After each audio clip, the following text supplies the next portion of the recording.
Spreaker.com and YouTube proudly present Round 2 Wrestling.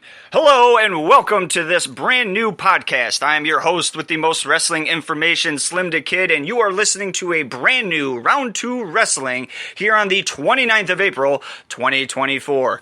No music, no pomp and circumstance. This is information stuffed this week, so be sure to listen to Round 2 Wrestling again in case you miss anything. We also want to announce a return to Round 4, so at the end of this broadcast, we have brought back a fan and producer favorite, Did You Know Pro Wrestling Facts? However, we're going to kick things off how we traditionally do here on Round 2 Wrestling, and we're going to put our ear to the scanner and take a listen to the gossip and the what-ifs floating around in the world. This is Round 1, the Pro Wrestling Rumor Mill.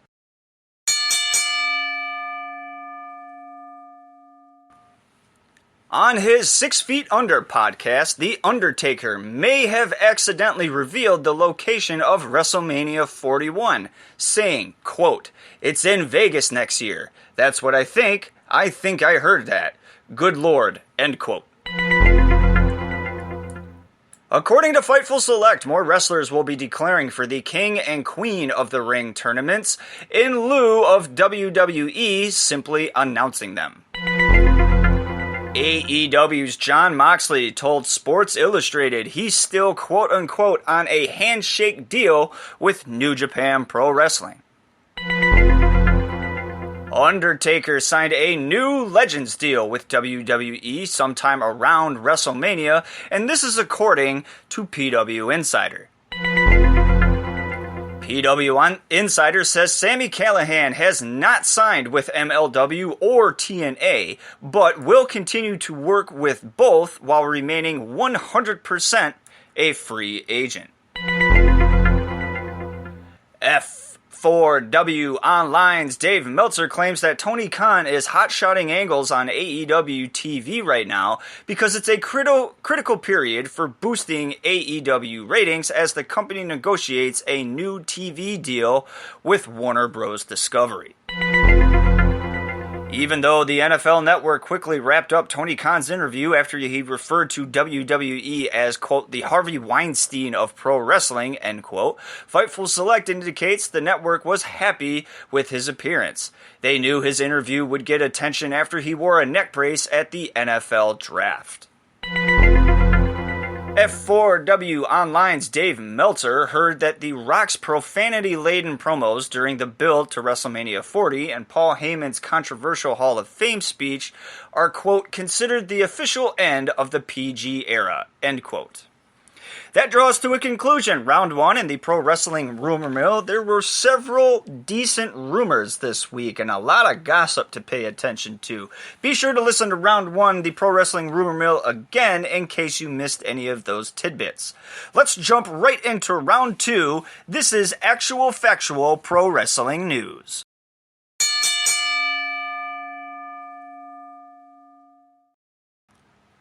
WWE re-signs promotionable superstar to new contract. Oh my God! For weeks and months, there have been rumors and inside reports that WWE's Drew McIntyre would move on from the promotion following the lapse of his current contract status. On Dwayne "The Rock" Johnson's Instagram page, and later confirmed by Fightful Select, McIntyre and WWE have come to terms on a new contract. Details on the contract weren't available online, but the belief is that he has a multi-year, big money deal. Former world champion finally undergoes surgery. No timetable for a return. You what? Former AEW World Champion MJF suffered a torn labrum and a hip injury at AEW's World's End pay-per-view last year. MJF has been off AEW TV ever since, mulling whether or not to get corrective surgery. Wrestle Purists, which has a track record of breaking stories, reports that MJF has undergone surgery to get his left shoulder fixed. There was no timetable on a return available at the time of this broadcast. AEW wrestler hit by New York City bus. You what? AEW's Darby Allin is no stranger to pain or extreme situations. This is what has made him a staple and fan favorite in AEW. However, it is being reported by WrestlingNews.com that Darby Allin was struck by a bus in New York City Sunday, April 28th, and suffered several facial injuries, which can be seen on Darby Allin's Instagram account. Allin was written off of AEW TV for a Mount Everest climbing excursion, only for Allin to suffer a broken foot in his final match and the climb being canceled. Allin noted on his Instagram post that he was crossing the street with the broken foot. Darby also added that he was able to see a show on Broadway, so apparently he's not in the hospital and it appears that he will be okay. NFL Draft 2024 brings AEW and the NFL together. You what? Kayfabe is alive and well in professional wrestling. Just ask AEW CEO and owner Tony Khan. Khan was part of the draft team for the Jacksonville Jaguars this past weekend, drafting LSU wide receiver Brian Thomas Jr., all the while sporting a neck brace. Khan was given a pile driver at the hands of AEW's executive vice presidents, the Young Bucks, this past Wednesday and pushed the injury angle further with the brace. Thomas Jr. took to social media to wish Tony Khan a speedy recovery, and this was reported through CBS Sports.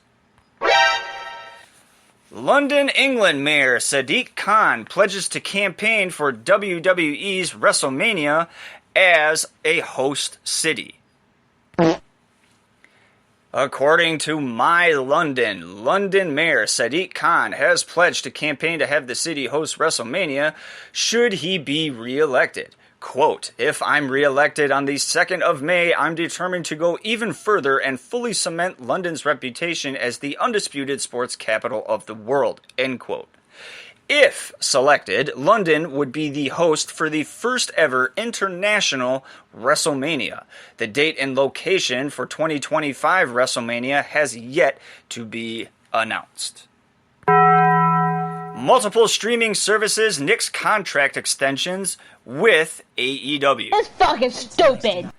DAZN and Televisa Univision have, and more specifically, the VIX platform, have agreed not to showcase AEW content on their streaming services.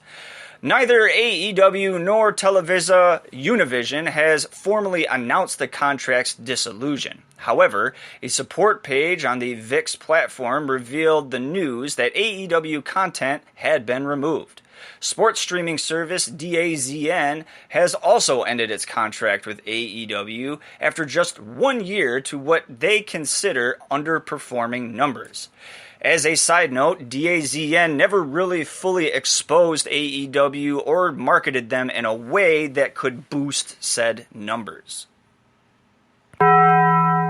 TNA Wrestling announces re-signing of popular wrestler. Oh my God! Steve Maclin said he re-signed with the company during the Rebellion pay-per-view, and TNA officially confirmed the news on March 25th. Maclin debuted for TNA in June 2021 after having been released from WWE that February. Maclin won the Impact World Championship at Rebellion 2023 last April and held it for 2 months until dropping it to Alex Shelley at TNA's Against All Odds pay-per-view. That draws to a conclusion, round 2, and we're going to jump right into round 3 title matches. However, warning, this next segment may contain spoilers for your favorite promotions and pay-per-views, including results from NXT Spring Breaking, Stardom Queendom pay-per-view, Triple A's Triple Mania 32 pay-per-view, AEW, Ring of Honor, WWE, TNA, NWA, MLW, Progress, CMLL, New Japan, All Japan, RevPro, etc., etc.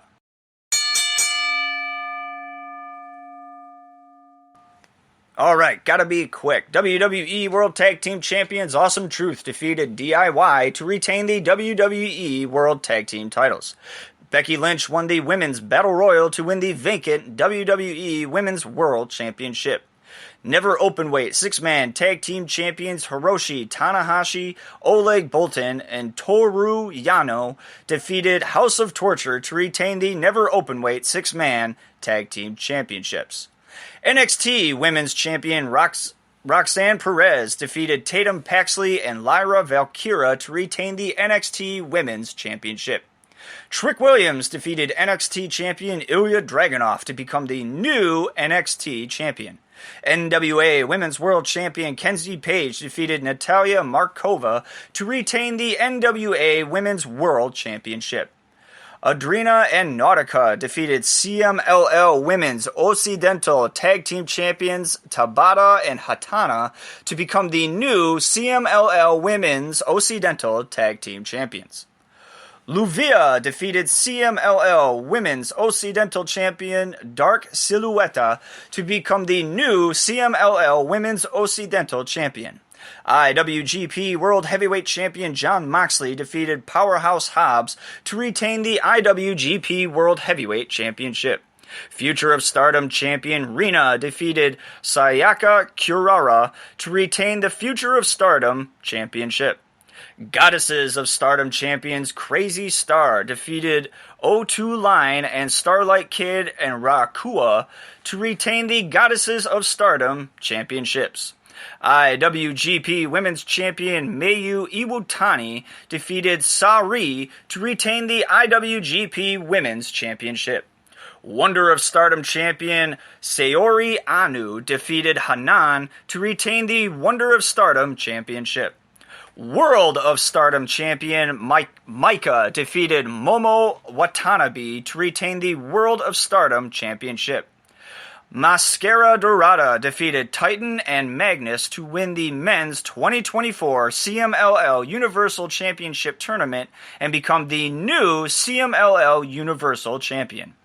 Strong Openweight Tag Team Champions Mikey Nichols and Shane Hast defeated Hikulelu and El Fantasmo to retain the Strong Openweight Tag Team titles. AEW Unified World Trios Champions Bullet Club Gold defeated Action Andretti and Top Flight to retain the AEW Unified World Trios Championships. Nick Nemeth defeated Alberto El Patron to win the vacant AAA Mega Championship. IWGP Junior Heavyweight Tag Team Champions Bullet Club War Dogs defeated Los Ingobernables de Japón to retain the IWGP Junior Heavyweight Tag Team titles. IWGP Junior Heavyweight Champion Sho defeated Doki to retain the IWGP Junior Heavyweight Championship. That's all the gold that was defended this past week and weekend. Be sure to listen to round 3 in case you missed your favorite promotion and whether or not their champion retained or if a new champion was crowned. We are going to close out round 2 wrestling with a fan and producer favorite. Round 4, Did You Know? Did you know are little bits of information and facts about the wrestling world you may or may not have known about.